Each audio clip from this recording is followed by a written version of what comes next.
महाराष्ट्रातील अंशतः अनुदानित शिक्षक शिक्षकेतर बंधू आणि भगिनींनो नमस्कार। आता अशी वेळ आली आहे की धन्यवादाचे फोन येत आहेत।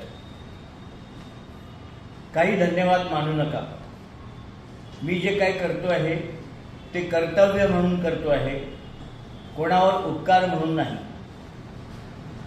कर्तव्याचा भाग म्हणून या कामाकडे मी पाहतो, त्यामुळे मला धन्यवादाची गरज नाही हे अतिशय कृतज्ञतापूर्ण तुम्हाला सांगतो। आता दुसरे परत असा पण प्रश्न विचारतायत की आता पुढे काय। आता हे तुम्हाला सांगितलं की 168 कोटी नियमित वेतनाकरता, म्हणजे 3379, 3361, 3261 आणि 0511 जे अंशतः अनुदानितचे हेड आहे यांच्या नियमित पगाराकरता 168 कोटी आणि वाढीव टप्प्याकरता 100 कोटी। काल 10 तारीख, कालच वित्त विभागातून पैसे दिले, मंजुरी दिली।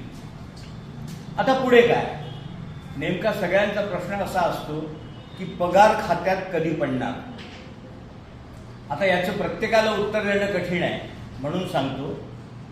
सोमवारी मी परत मुंबईला आहे। आपली ही जी रक्कम मंजूर झाली ती नसती SM4ची होती, म्हणजे ती स्मिता देसाई मॅडम जे आहे त्यांची होती। ती नसती बजेटला न्यावी लागेल, बजेटमधून ती नसती परत वित्त विभागाकडे न्यावी लागेल, आणि कोणत्या हेडला किती पैसे प्रत्यक्षपणे सोडायचे हे मार्गदर्शन घेऊन सोमवारी सायंकाळपर्यंत किंवा मंगळवारी सकाळपर्यंत निधी वितरणाचा शासन निर्णय काढावा लागेल। आता ही प्रोसेस काही फार कठीण नाही आहे। एक वेळा वित्त विभागाने पैसे मंजूर केले, आता मिळण्याकरता आपल्या खात्यात येण्याकरता काही फार मोठा प्रॉब्लेम नाही।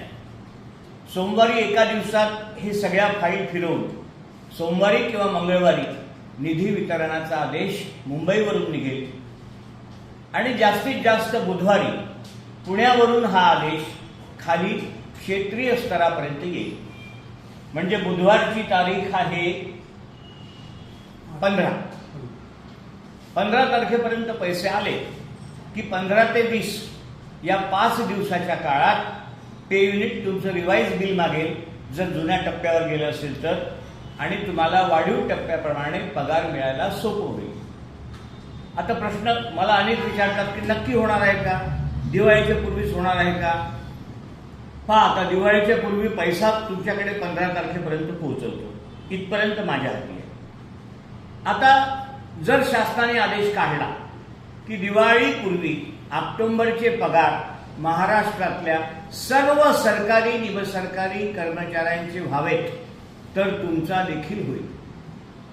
पण जर तसा आदेश काढला नाही तर मग ऑक्टोबर पेड इन नोव्हेंबर ज्या ज्या डिपार्टमेंटचे पगार जेव्हा जेव्हा होतील तेव्हा ते तुमचे पण होतील। पण प्रयत्न हाच राहील सोमवारी गेल्यानंतर की दिवाळीपूर्वी राज्यातल्या सगळ्या शासकीय कर्मचाऱ्यांचे, निमशासकीय कर्मचाऱ्यांचे पगार व्हावेत। आता दुसरा मुद्दा असा आहे की आपले प्रॉब्लेम वाढतच चालले। माध्यमिकच्या संच मान्यतेत बऱ्याच ठिकाणी शिक्षकेतरची पदं आली नाही, त्यामुळे बिल आता शालार्थाशी जोडल्यामुळे त्या शाळेचे पगार बिलच जाणार नाही, फॉरवर्ड होत नाही पुढे। हा काय नवीन प्रॉब्लेम आहे? याच्यासाठी हा शासन निर्णय काढल्यानंतर पुण्याला जातो, आणि याचाही जो काही परिणाम आहे, जे काही उत्तर आहे ते संचालक कार्यालयाकडून घेतो।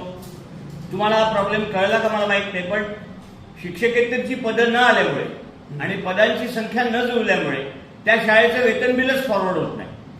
मग कसली दिवाळी, कसलं काय, हे व्हायला नको म्हणून पुण्याला जाऊन हा देखील प्रॉब्लेम मी सॉल्व्ह करतो।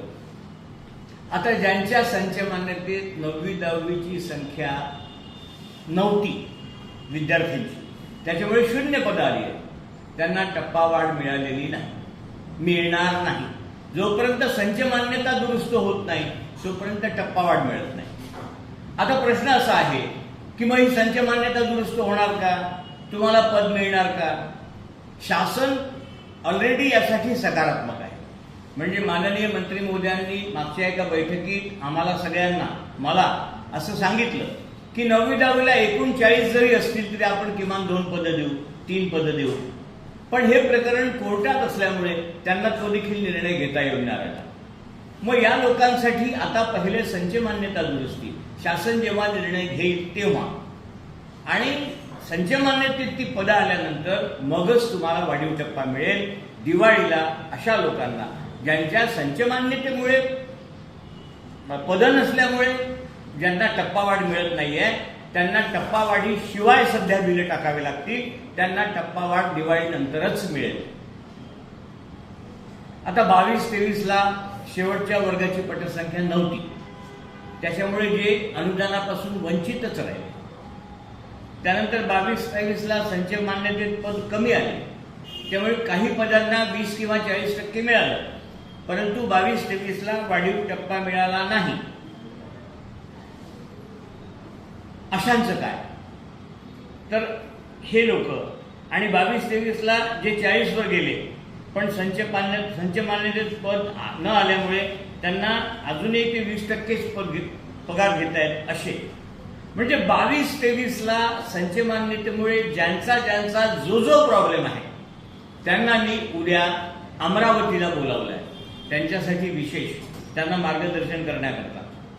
तर उद्या आपल्या शाळेचा एक प्रतिनिधी जर प्रॉब्लेम असेल तर, किंवा विदर्भातल्या कोणाला सांगा की तुमचा हा प्रश्न आहे, तुम्ही अमरावतीला जातात आहात तर तो मांडा. तो जर माझ्यापर्यंत आला तर या सगळ्यांवरचं सोल्युशन देखील मी तुम्हाला या महिन्यात देतो. आता मी इकडे हे सगळं काम करतोय. आज सहज एक शिक्षक आले होते माझ्याकडे जे 100% अनुदानित होते. त्यांना मी म्हटलं की का हो, मी काय काम केलं तुम्हाला माहिती आहे का? ते म्हणले नाही. मग मला सांगा की आपल्याला टप्पावाढ दिली हे आपण अनुदानितच्या शिक्षकांना केव्हा सांगणार आहात? आपल्यातच आपला आनंद व्यक्त करून मी समाधानी नाही. माझी इच्छा आहे की आपण आपल्या शाळेतले अनुदानित शिक्षक किंवा आपल्या शाळेच्या बाजूच्या शाळेतील अनुदानित शिक्षक किंवा आपले नातेवाईक असे अनुदानित शिक्षक या सगळ्यांपर्यंत माझ्या व्हिडिओ क्लिप टाकल्या पाहिजे. शाळेच्या ग्रुपवर टाकल्या पाहिजे, तालुक्याच्या ग्रुपवर टाकल्या पाहिजे. म्हणजे मला सांगण्याचं तात्पर्य एवढं आहे की ज्या लोकांचा या प्रश्नांशी संबंध नाही त्या लोकांना मी काय करतोय हे कळलं पाहिजे.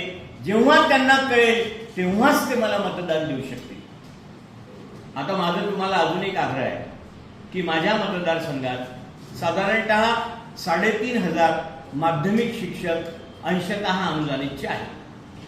ते 3,500 मला मतदान करतील याच्याबद्दल मला शंका नाही. परंतु या 3,500 लोकांनी प्रत्येकाने 2-2, 3-3 अनुदानित शिक्षक जर जोडले तर मला त्याचा खूप आनंद होणार आहे, मला मदत होणार आहे.